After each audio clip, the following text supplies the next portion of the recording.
Salam sejahtera, selamat beraktivitas kembali. Kiranya hari ini lebih baik dari hari kemarin. Pemeliharaan Tuhan dan pertolongannya selalu ada di hidup kita.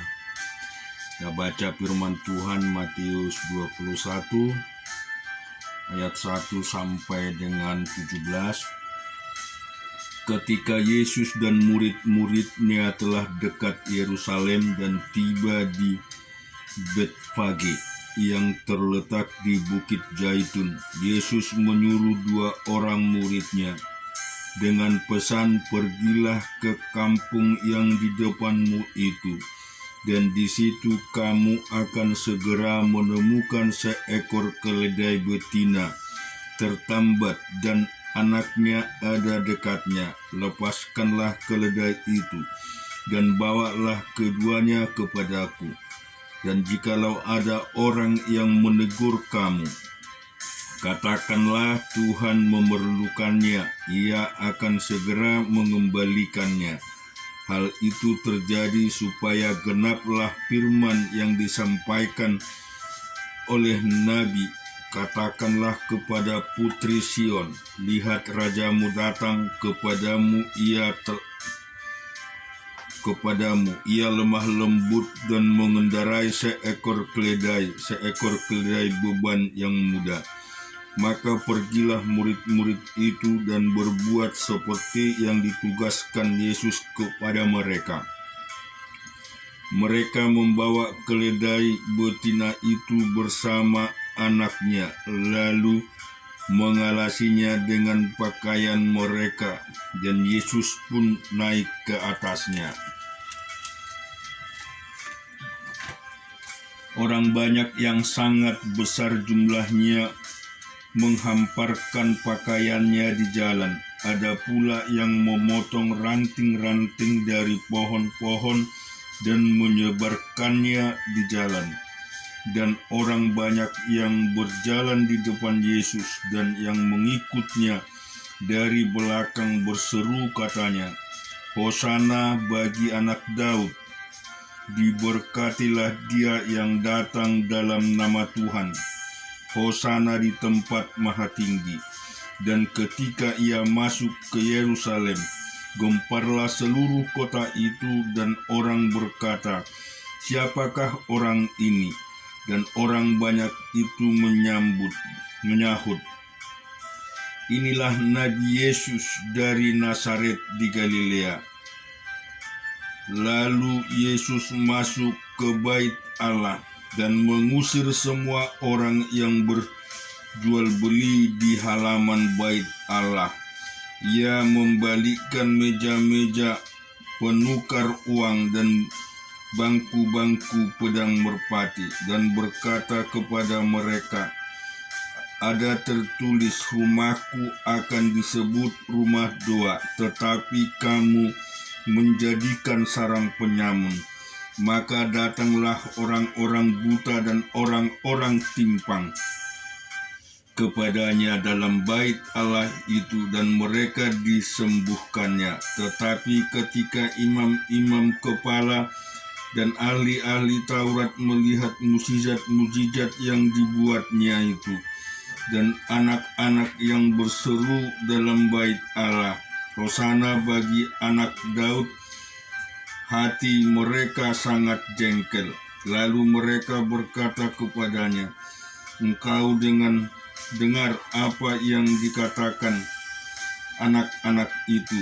Kata Yesus kepada mereka, "Aku dengar, belum pernah kamu baca, dari mulut bayi-bayi dan anak-anak yang menyusu, Engkau telah menyediakan puji-pujian." Lalu ia meninggalkan mereka dan pergi keluar kota ke Betania dan bermalam di situ. Kita juga akan baca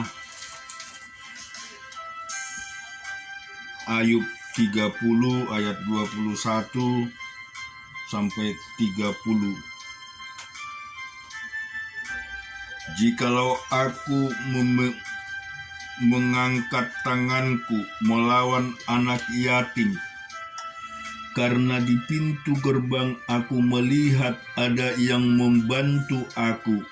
Maka biarlah tulang belikatku lepas dari bahuku, dan lenganku dipatahkan dari persendiannya, karena celaka yang daripada Allah menakutkan aku, dan aku tidak berdaya terhadap keluhurannya. Jikalau aku menaruh kepercayaan kepada emas dan berkata kepada kencana, engkau kepercayaanku. Jikalau aku bersukacita karena kekayaanku besar, dan karena tanganku memperoleh harta benda yang berlimpah-limpah. Jikalau aku pernah memandang matahari ketika ia bersinar dan bulan yang beredar dengan indah, sehingga diam-diam hatiku terpikat dan menyampaikan kecupan tangan kepadanya, maka hal itu juga menjadi kejahatan yang patut dihukum oleh hakim, karena Allah yang di atas telah kau ingkari. Apakah aku bersukacita karena kecelakaan pembenciku dan bersorak-sorai tiba-tiba ia ditimpa malapetaka? Aku takkan membiarkan mulutku berbuat dosa, menuntut nyawanya dengan mengucapkan sumpah serapah. Kita baca di Hakim-Hakim 21 ayat 13 sampai dengan 25.